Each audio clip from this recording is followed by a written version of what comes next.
السلام علیکم، آپ دیکھ رہے ہیں ہورائزن نیوز ایچ ڈی۔ خبر شامل کرتے ہیں ساہیوال سے۔ ساہیوال جماعت اسلامی کے دفتر میں لیبر ونگ کی تقریب حلف برداری منعقد ہوئی، جس میں مرزا عاطف کو صدر جماعت اسلامی لیبر ونگ ضلع ساہیوال، رانا آصف شاکر جنرل سیکرٹری لیبر ونگ ضلع ساہیوال اور ڈاکٹر شاہد راجپوت کو سینئر نائب صدر لیبر ونگ ضلع ساہیوال مقرر کیا گیا۔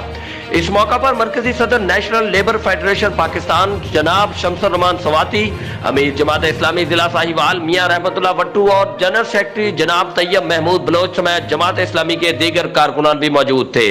رپورٹ شان احمد، نمائندہ خصوصی ہورائزن نیوز ایچ ڈی۔